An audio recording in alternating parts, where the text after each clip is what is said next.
Hey, welcome to Love Where You Live, Tampa Bay. And it's Mark and I again. And we want to talk to you today about debt to income ratios, which are a little bit complicated, but I think he's going to make it super easy to understand. And it's important in the pre approval process to understand this particular component. So we hope that you enjoy our video. Hit the like button, share it if you really like it, subscribe to the channel, and that's it. What do you got to say, Mark? Good morning, everybody. Thank you for inviting us into your living room or wherever you may be watching today once again. That's right. Or your car or wherever you are, on your phone, like me. I'm always buried in my phone. So let's talk about, well, what is debt to income ratio? What is the ratio? So debt to income ratio is really pretty much just the way it sounds. What your monthly debt load looks like versus what your monthly income is. And probably the easiest way to break that down would be they're going to take a look from a mortgage underwriting standpoint as far as what your gross monthly income is. So if you're a salaried employee and you make, let's say, $60,000 a year, your monthly gross income is $5,000. If you're an hourly employee, they're going to take your hourly rate by the number of hours that you work on average. Hopefully that's 40 or better. They're going to multiply that out by 52 weeks in the year. They're going to divide that by 12 months, and that's how they're going to devise your monthly gross income. If you're subject to bonus and overtime, you need to show that you have been receiving that for 2 years, and they will take that into consideration as additional income as well. And so, I'm sorry, go ahead. And they take into account, like, if you receive child support payments or you get some other form of income, that's all used in that? They do. If you want to offer that as additional income, the only caveat to that is that you have to show that you will be receiving that for a minimum of 3 years from the date of your closing. Okay.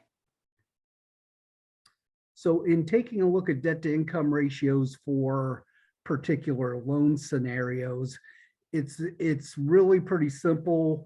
So there's 2 different ratios that a mortgage underwriter takes a look at. It's what's called the front end and the back end debt to income ratio.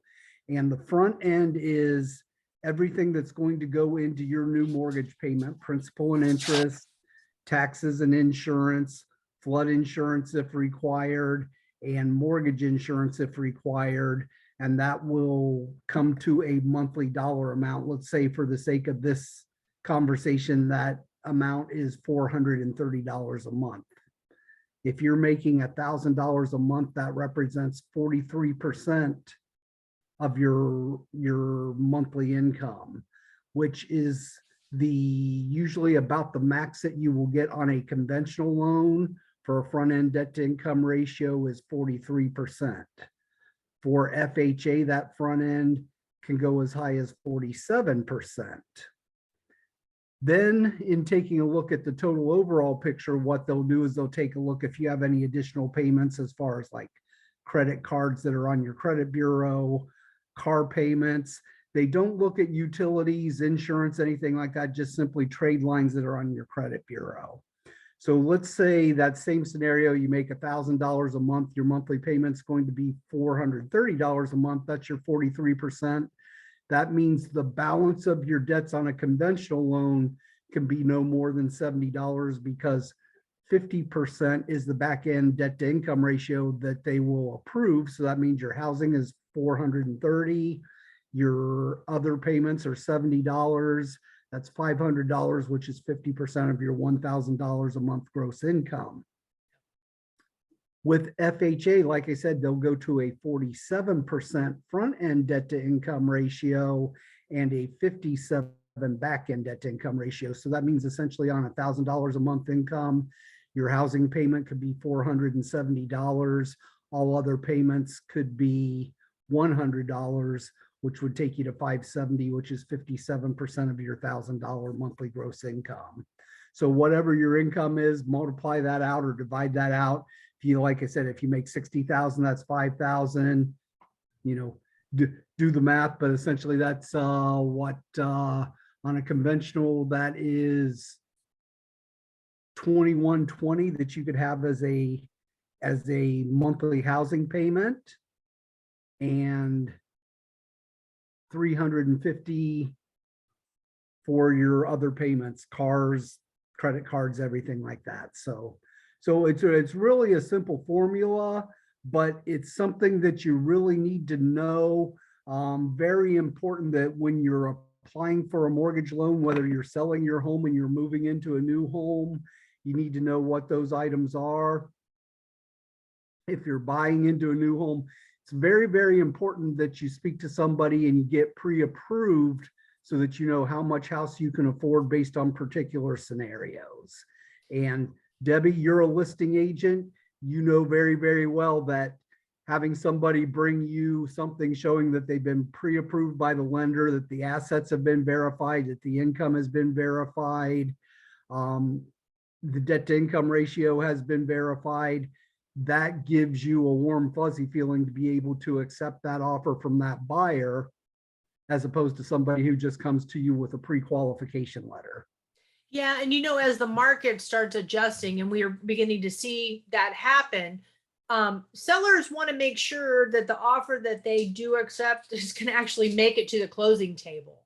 And so it is super important for a buyer to include everything they can in their offer that shows they're qualified and that they have been vetted, and that we get that underwriting document from a desktop underwriter from you, the lender, as it's presented, so that the seller has confidence you're going to make it to the finish line, because once they are engaged, they're along for the ride.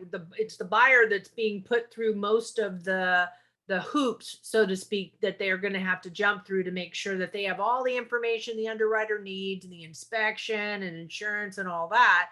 And the seller is just hoping, gosh, this person said on, this document says that they're going to make it to the finish line. We're going to accept this offer. So, but they want to feel very comfortable in that, because by the same token, they are taking their house off of the market where they could be getting other offers. yeah. So they want to make sure that, once again, you as the buyer have been vetted and that you have the credentials that you say that you do. That's right. And that exercise with the buyer and the seller accepting the offer, it allows the seller to see what they're facing when they become the buyer, which is indeed most of the time that's the case. They're selling something to buy something else, so that they see, wow, we really do need to get pre-approved and get our documents in line, just like this guy presented to us. And, so they understand the importance.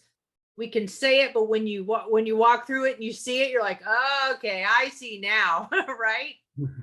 Yeah.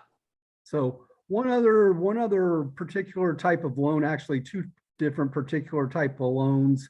So USDA is going to sort of follow the same debt to income ratio guidelines as a conventional loan. The difference between a USDA loan is that, like a VA loan, which we'll talk about in a moment, they will do 100% financing and maybe even wrap in some of the closing costs as well. Nice. So that's a really, really good program. You're not always going to find a USDA eligible property, but when you do, that can be a really, really great loan for you. VA is an altogether different kind of animal. VA does not really go by debt to income ratios. It goes by what they call disposable income. At the end of the day, if you can pay all your bills, and in a lot of instances, it's as little as having $241 left over, Wow. quite possible you can qualify for a VA loan, and they will do 100% financing as well. The only thing that they will finance in a funding fee if you're subject to one.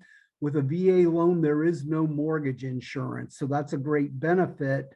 But by the same token, and here's something that's a misconception by a lot of people that are either buying a home or whatever have you, is that FHA makes loans, the VA makes loans. They do not. Essentially, what they do is they insure loans for lenders because of the high, what they call loan to value that they're going. And just to explain what a loan to value is, a VA loan does 100% financing. So if you buy a $400,000 house, they will do a $400,000 loan for the purchase. If you're subject to a funding fee, they will finance the funding fee over top of that.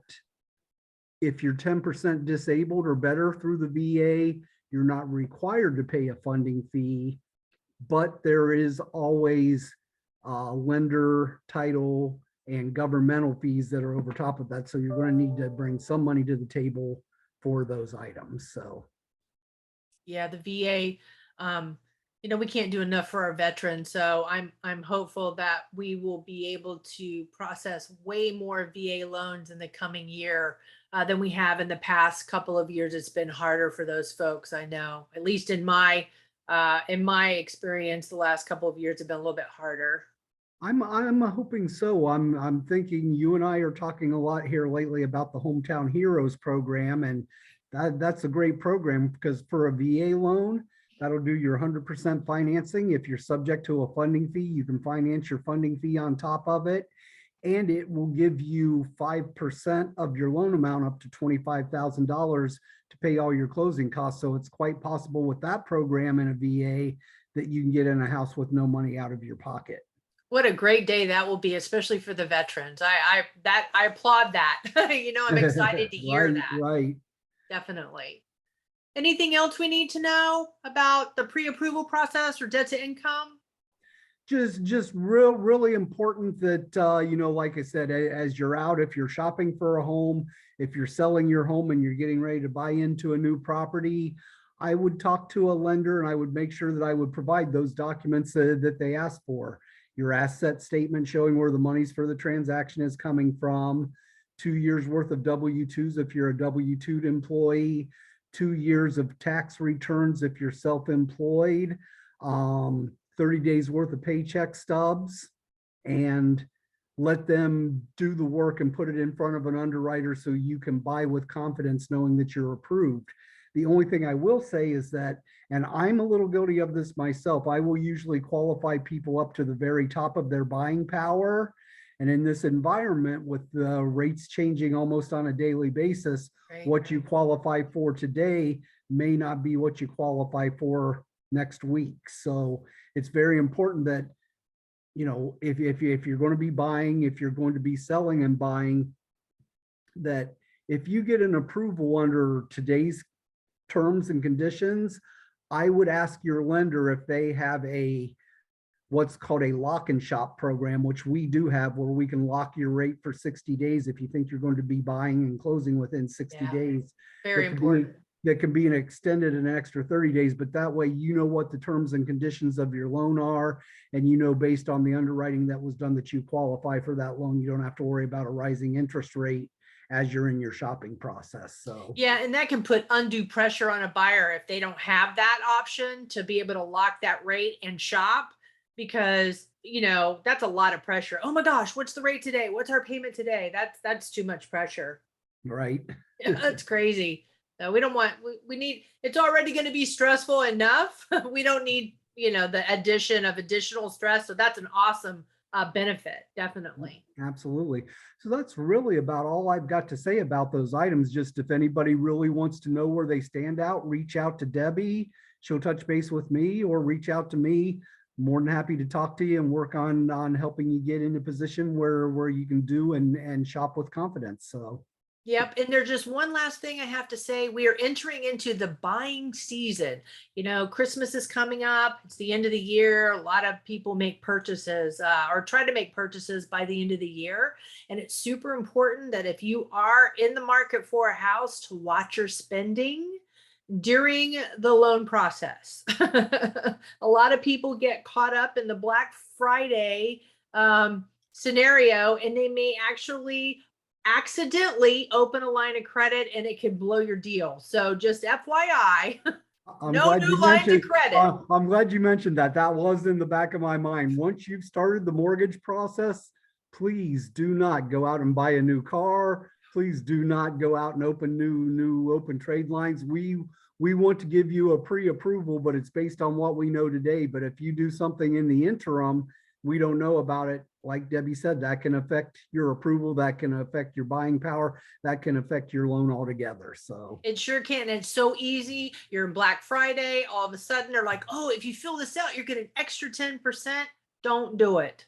Don't do it. Pay the extra 10. You'll be glad you did.